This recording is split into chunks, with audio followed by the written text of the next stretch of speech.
Bulletin के पेश करता है काकाजी वेडिंग मॉल वुमेन्स एक्सक्लूसिव, मोती गली, चौमोहल्ला पैलेस रोड, हैदराबाद। अस्सलाम वालेकुम, आदाब। मैं हूं मोहसिन और आप देख रहे हैं BBN न्यूज़। आइए शुरुआत करते हैं आज के खबरनामे की और नजर डालते हैं हेडलाइंस पर। तेलंगाना कांग्रेस को लगा बड़ा धक्का, मोहम्मद गौस दोबारा MIM में हुए शामिल।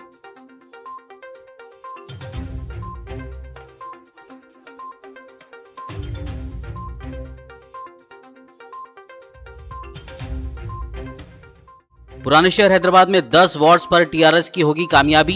KTR का दावा, कहा बिना किसी अलायंस के मेयर भी TRS का होगा।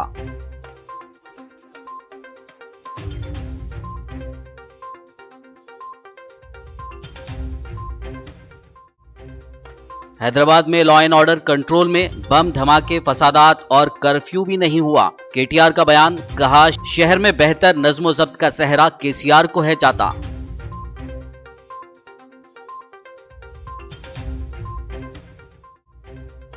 बीजेपी मेयर हैदराबाद का ओहदा हासिल करेगी। तेलंगाना बीजेपी सदर बंडी संजय ने किया दावा।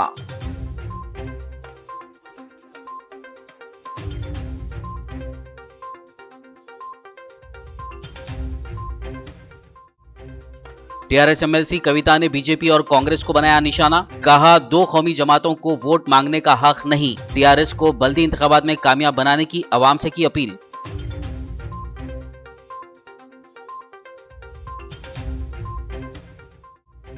GHMC इंतखाबात के लिए सभी सियासी जमातों की जानिब से पर्चे नामजदगियां दाखिल करने का सिलसिला जारी। मजलिसी उम्मीदवारों ने दाखिल किए अपने नॉमिनेशंस, आवाम से की वोट की अपील।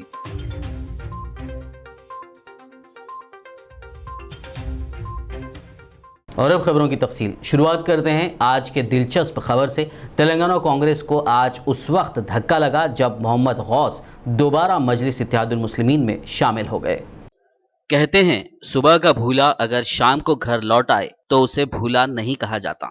आज मजलिस इत्तेहादुल मुस्लिमीन के सदर दफ्तर में उस वक्त अलग ही माहौल देखने में आया जब कायदे मुखन्ना अकबरुद्दीन ओवैसी की गाड़ी से मोहम्मद गौस दारुस्सलाम पहुंचे। मजलिस के साबिक लीडर जो कांग्रेस में शामिल हो गए थे, उन्होंने दोबारा मजलिस का दामन थाम लिया।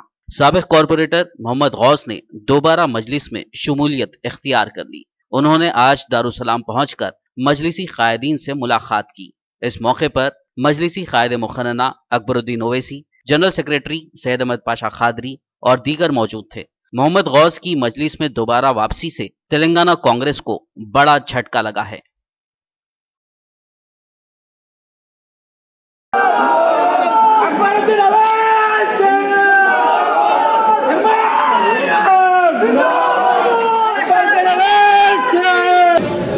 लागे थान जनाब अकबरुद्दीन ओवैसी साहब के दावत पर सदर साहब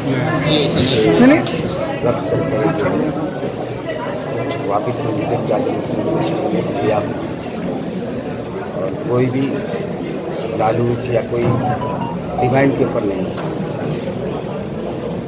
मैं सदर साहब का पार्टी के सारे कायदीन का पहले जैसा भरोसे से काम करता था करता हूँ।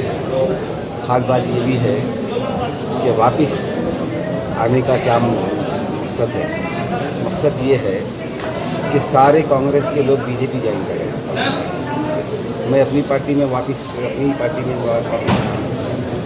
जब बीजेपी ज्वाइन करे, हमारा झगड़ा बीजेपी से तब अपनी पार्टी में अगर मैं माजी में भी अगर कुछ गलत बातें हुई हैं उससे मैं माफ़ी चाहता हूँ। तेलंगाना कांग्रेस के सीनियर लीडर व साबिक रुकन पार्लियामेंट अंजन कुमार यादव ने वाज़ेह किया है कि वो पार्टी नहीं छोड़ेंगे। उन्होंने मीडिया से बात करते हुए कहा कि उनके पार्टी छोड़ते हुए बीजेपी में शामिल होने की झूठी तशहीर की जा रही है। उन्होंने ताहम पार्टी क़ियादत पर नाराज़गी का इजहार करते हुए कहा कि ग्रेटर हैदराबाद म्यूनसिपल कॉरपोरेशन के इंतखाबात में उनको अहमियत नहीं दी गई। TRS वर्किंग प्रेसिडेंट KTR ने कहा कि इस मरतबा TRS बिना किसी पार्टी के अलायंस के साथ इंतखाबात लड़ेगी और इस बार भी मेयर TRS का ही होगा।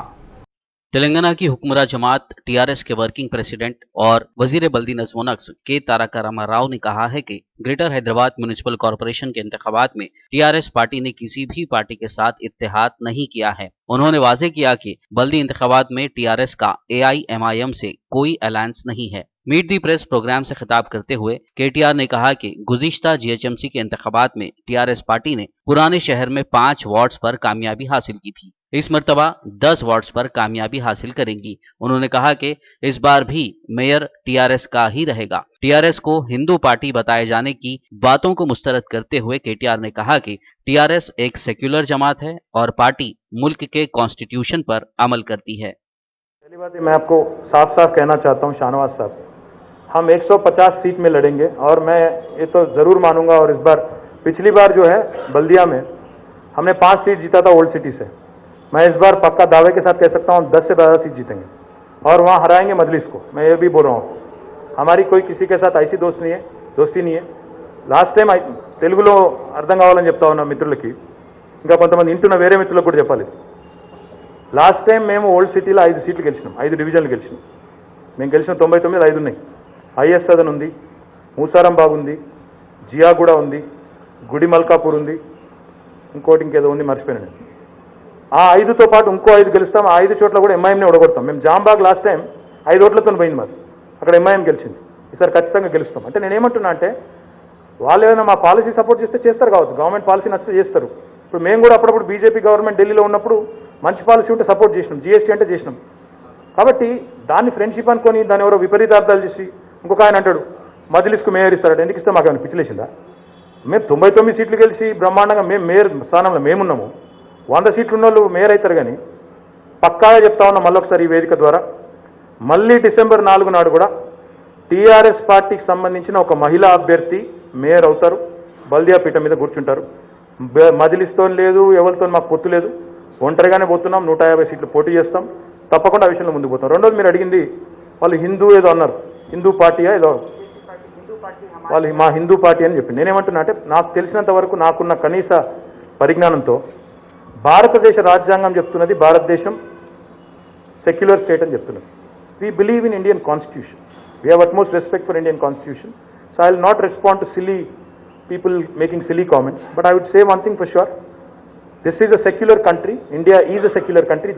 ఆ కాన్స్టిట్యూషన్ మీద ప్రమాణం చేసి నేను మంత్రి అయ్యాను, ఆ మాటలైన ఆయన కూడా ఎంపీ అయ్యాడు. కాబట్టి అది గుర్తుపెట్టుకుంటే మంచిది, కాన్స్టిట్యూషన్ తుంగలో దొక్కడం ఎవరికి మంచిది కాదు. तेलंगाना के वजीर बल्दी नज़्म व नक्श के तारका रामा राव ने कहा है कि गुज़िश्ता 6 सालों के दौरान हैदराबाद में लॉ एंड ऑर्डर की सूरत हाल काफ़ी कंट्रोल में रही। शहर के सोमाजीगुड़ा में वाक़ प्रेस क्लब में मीट दी प्रेस प्रोग्राम से खिताब करते हुए केटीआर ने कहा कि टीआरएस हुकूमत पर नुक्ताचीनी करने वालों को अपने दिलों पर हाथ रख कर सोचना चाहिए। उन्होंने कहा कि 6 सालों से शहर हैदराबाद में बम धमाके, फसादात और कर्फ्यू नहीं हुआ। शहर का माहौल पुरअमन रहा और शहर तरक्की की नई ऊंचाइयों की सिमत गामजन है। उन्होंने कहा कि अगर अब हैदराबाद ही नहीं बल्कि पूरी रियासत में अमन कायम है तो इसका सहरा केसीआर को जाता है। టీఆర్ఎస్ ప్రభుత్వం ఏర్పడి తెలంగాణ రాష్ట్రం వచ్చి సరిగ్గా 6 సంవత్సరాల 3-4 నెలల పైచిలకు కాలం గడుస్తూ ఉంది. 2014వ సంవత్సరం జూన్ 2 నాడు తెలంగాణ రాష్ట్రం ఏర్పడ్డ విషయం మీ అందరికీ కూడా తెలుసు. ఆ సందర్భంగా 6.5 ఏళ్ల కిందట ఒక రకమైన అనిశ్చితితో కూడుకున్న వాతావరణం హైదరాబాద్ నగరంలో ముఖ్యంగా నేను చెప్పేది. రాష్ట్రం అంతా పండుగ వాతావరణం ఉంటే హైదరాబాద్లో మాత్రం కొన్ని చోట్ల కొంత అనిశ్చితి. ఎందుకంటే తెలంగాణ రాష్ట్ర సమితి మీద ఎన్నో రకాల దుష్ప్రచారాలు, ఎన్నో రకాల విష ప్రచారాలు, ఎన్నో రకాల ఆరోపణలు. అసలు ఈ రాష్ట్రం వచ్చి టీఆర్ఎస్ ప్రభుత్వం వస్తే, టీఆర్ఎస్ నాయకత్వం ప్రభుత్వాన్ని నడిపే పరిస్థితి వస్తే హైదరాబాద్లో శాంతి భద్రతలకు ఇబ్బంది జరుగుతుంది అని, ప్రాంతీయ విద్వేషాలు ఉంటాయని రకరకాల ప్రచారాలు అన్నట్టు జరిగిన నేపథ్యంలో చాలామంది చాలా మాట్లాడారు. ఒక 2 విషయాలు మాత్రం నేను గుర్తు చేస్తాను. ఒకటేమన్నారంటే తెలంగాణ ఏర్పడితే అసలు చీకటిమయం అయిపోతుంది, అంధకారమయం అయిపోతుంది, ఇక్కడికి అసలు కరెంటు వెలుగులు కాదు కదా, ఉన్న పరిస్థితి కూడా ఉండదు, కణా కష్టం మీద నడుస్తూ ఉంది ఇప్పటికే అని చెప్పి అప్పట్లో మా మీద నిందారోపణ చేసినారు. केटीआर ने बताया कि 2000 करोड़ के साथ हैदराबाद के मज़ाफ़ाती इलाकों में पीने का पानी फराहम किया गया और साल 1920 में उस्मान सागर तामीर किया गया था और अब 100 सालों बाद 2020 में वज़ीर आला केसीआर की क़यादत में केशवपुर ज़ख़ायर तामीर किया जा रहा है। उन्होंने कहा कि हैदराबाद में पीने के पानी का 90% मसला हल हो चुका है और जब अलहदा रियासत तेलंगाना तश्कील दिया गया तो बिजली की कमी थी। सिर्फ यही नहीं, 7 मंडल और सेलोरू पावर प्लांट को मरकज़ ने आंध्रा में शामिल कर दिया था। उन्होंने कहा कि सीएम केसीआर के वर्किंग स्टाइल की वजह से तेलंगाना जो बिजली की किल्लत का सामना कर रहा था अब इजाफी बिजली वाली रियासत बन चुका है। टीआरएस के इख्तिदार पर आने के बाद से फ्लाईओवर्स, लिंक रोड्स की तामीर की गई। टीएस आईपास के जरिए 2 लाख करोड़ का इन्वेस्टमेंट रियासत में आया। गरीबों को डबल बेडरूम की फरहमी, गरीब लड़कियों की शादियों के लिए शादी मुबारक और कल्याणा लक्ष्मी, 5 रुपए में खाना, माइनॉरिटीज़ के लिए स्कूल्स और दीगर फलाई स्कीमात का सहरा भी केसीआर को जाता है।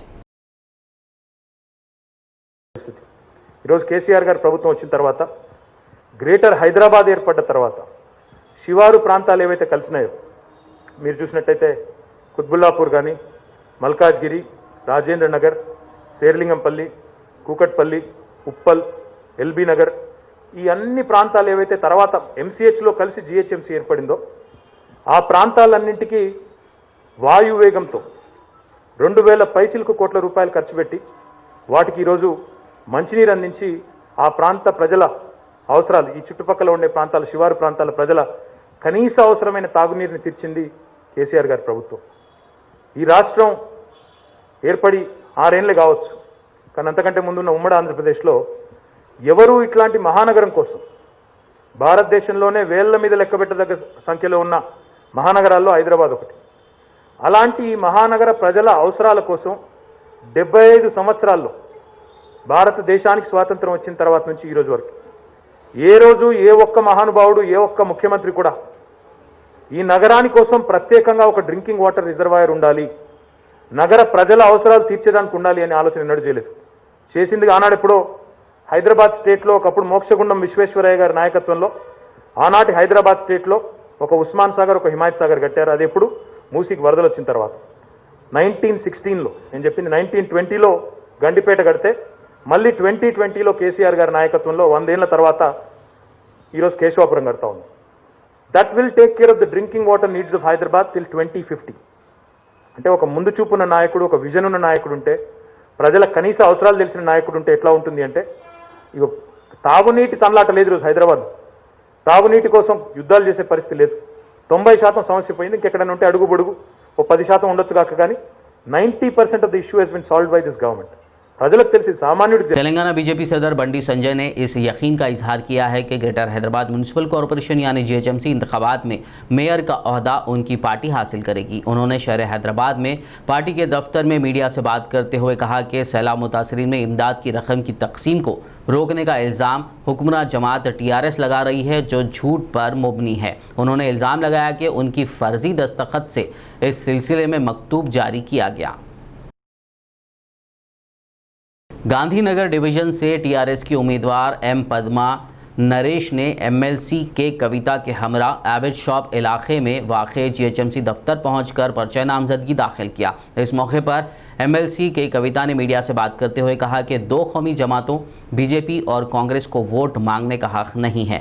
उन्होंने कहा कि बारिशों सैलाब मुतासरीन को हुकूमत की जानिब से जो इमदाद दी जा रही थी उसमें रुकावट के लिए यही जमातें जिम्मेदार हैं। कविता ने हुक्मरान जमात टीआरएस के लिए एक मरतबा फिर हिमायत जारी रखने की ख्वाहिश की, क्योंकि उनका मानना है कि उनकी पार्टी हैदराबाद को ख्वाबों का शहर बनाने की सिमत मार्च कर रही है।